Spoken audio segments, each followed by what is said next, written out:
पुण्यातला नवले ब्रिज गेल्या अनेक दिवसांपासून चर्चेचा विषय. आता त्याच संदर्भात एक मोठी अपडेट आली आहे. नवले ब्रिजवरील अपघात टाळण्यासाठी वाहतूक पोलिसांनी एक महत्त्वाचं पाऊल उचललंय. ब्रिजवरील वाहनांसाठी वेगमर्यादा ठेवण्यात आली आहे. आधी 30 किलोमीटर प्रति तास असलेली मर्यादा आता 40 किलोमीटर प्रति तास अशी असेल आणि आजपासूनच या नियमाची अंमलबजावणी करण्यात येईल.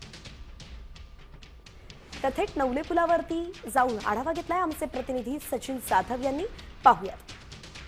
नवले ब्रिजवरील अपघात टाळण्यासाठी आता प्रशासनाकडून नवीन वेगमर्यादा करण्यात आली. आठवड्यापूर्वी 30 किलोमीटर वेगमर्यादा केलेली आता ती वाढवून 40 करण्यात येणार आहे आणि त्याची अंमलबजावणी आजपासून करण्यात येणार आहे. मी सध्या उभा आहे पुण्यातील नवले ब्रिज, ज्या ठिकाणी खरं तर हे अपघात क्षेत्र म्हणून घोषित केलेलं आहे, ज्या ठिकाणी जड वाहनांना कुठला बाजूनी वाहनं चालवावे अशा प्रकारच्या खरं तर सूचना दिलेत.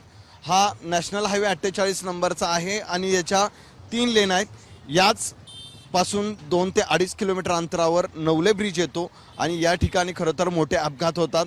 काही दिवसापूर्वी आपण पाहिलेलं आहे की एका कंटेनरचा अपघात झाला आणि यामध्ये जवळपास 8 जणांना आपला जीव गमावा लागला होता आणि त्यानंतर खरं तर आता प्रशासनाकडून अपघात टाळण्यासाठी नवीन उपाययोजना करण्यात येत आहेत. कॅमेरामन किरण काजळेसह सचिन जाधव, साम टीव्ही न्यूज, पुणे.